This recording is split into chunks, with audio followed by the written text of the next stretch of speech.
Murphy joining us on the phone, who has been on this story since day one.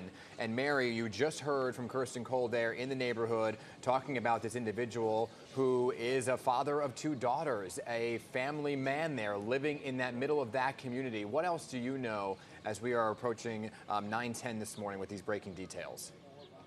Well, Kirsten just said his age, if indeed this is the suspect. And he did live in that house, and there was a suspect brought out of the house early this morning. So the pieces all seem to align. The suspect has been brought out to Riverhead Criminal Court, where there will be an indictment that's unsealed later today, followed by a press conference. I am told that within a month of starting the task force with the Suffolk Police Department, the Suffolk District Attorney's Office, the FBI, the state police, within a month, this suspect was identified. And then, of course, you got to put all the pieces together. And as we talked about in the last hour, the pings from the phone were crucial in this case. A lot of phone analysis has been done along with DNA analysis. But what always fascinated me and what we reported on a long time ago was that a ping came from one victim's phone near Penn Station, where the suspected killer called one victim's sister and taunted her about what he had done to her sister. Now, that ping also was near a Long Island Railroad station in Massapequa, and now we find out this morning the suspect in the Long Island serial killer case, the Gilgo Beach investigation, he lives in Massapequa Park, a married father of two, according to Kirsten. And we will find out a lot more during the bail hearing, because I believe a lot of details will be released in court. But Massapequa was always at the center of this investigation, according to one senior law enforcement source, and Midtown was always at the center of this. And Kirsten mentioned Commissioner Harrison. We had interviewed him when he first came into office in Suffolk County after leaving a long career in the NYPD, and he vowed, we are going to solve this case, no stone unturned. Mary, I want to talk to you about the victims who you've talked to for over 20 years at this point. Tell us what they've gone through, and have you reached out to any of the victims or their attorneys this morning so far, and what have you heard? Well, I am going to be reaching out to some of the sisters of the victims. I haven't spoken to them yet, but they would keep in touch with me anytime there would be a development. They wanted to know if I felt they were closer to making an arrest, the police. You know, a lot of things have happened in the last few years. You mentioned the release of the 911 tape, Shannon Gilbert. If Shannon Gilbert had not disappeared, this case may never have opened up. Because she disappeared, because a dog, a canine dog, found 4 sets of remains in the brush in December of 2010. That's what started this whole thing.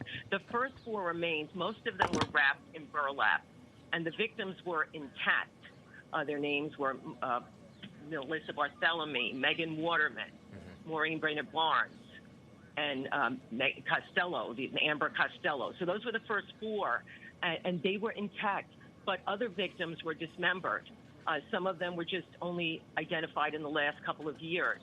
A woman named Valerie Mack, her torso was found out in Manorville 20 years ago, more than 20 years ago.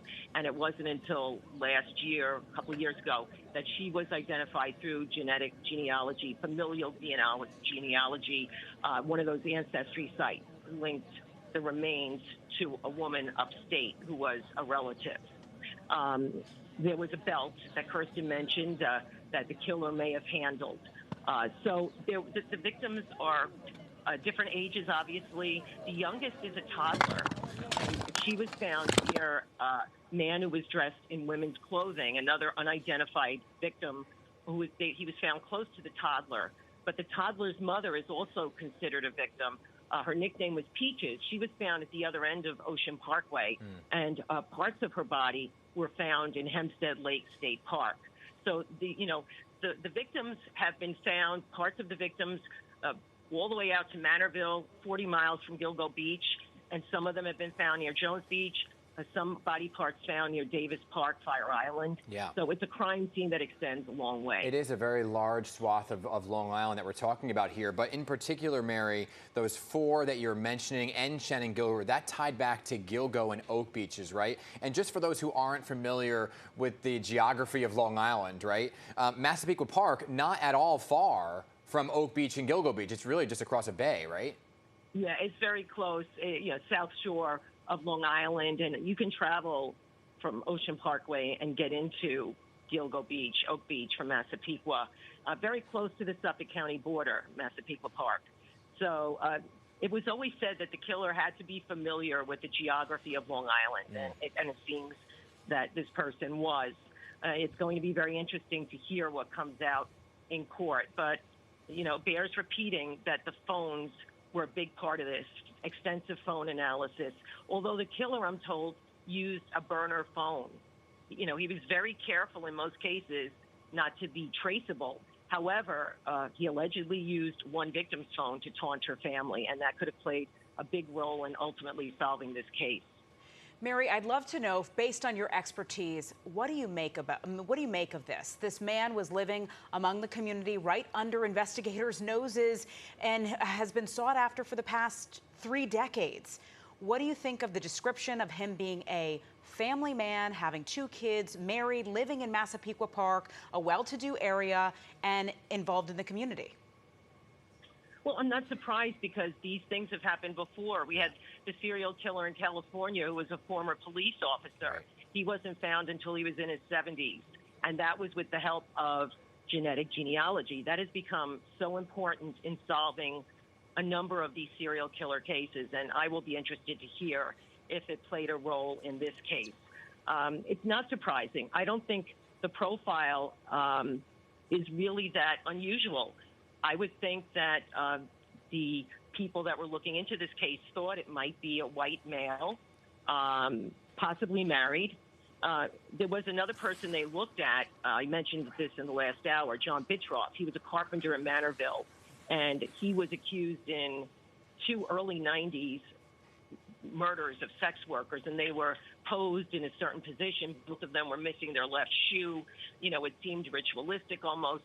But it seems like Bitroff is not the suspect. I should mention, in the course of looking at this case, which really started for me at the end of 2010, when they discovered the 4 women on Ocean Parkway, during the course of this investigation, we've gone to Atlantic City because there were 4 sex workers that were found there behind a motel, and they were all positioned facing the boardwalk in Atlantic City where all the casinos are.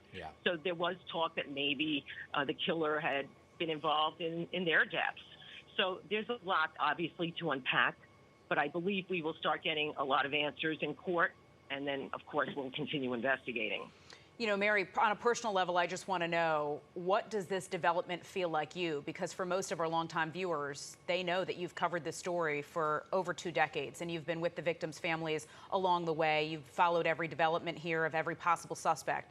So knowing that an arrest has been made in connection with this case, what does that development mean to you? Well, it's just kind of like I was stunned this morning because I spoke to someone high-ranking yesterday about a missing person, and I asked about Gilgo, and I was told that, genetic genealogy was being utilized to identify victims, never thinking an arrest was going to come the next morning, early in the morning. In terms of Shannon Gilbert, so much has happened in that case. Her mother was killed by another sister of Shannon's. So a lot of sadness associated with this case. Mary Gilbert was often out on Ocean Parkway with her other daughters and other family members of victims, demanding that these women be treated with dignity and that answers come in this investigation.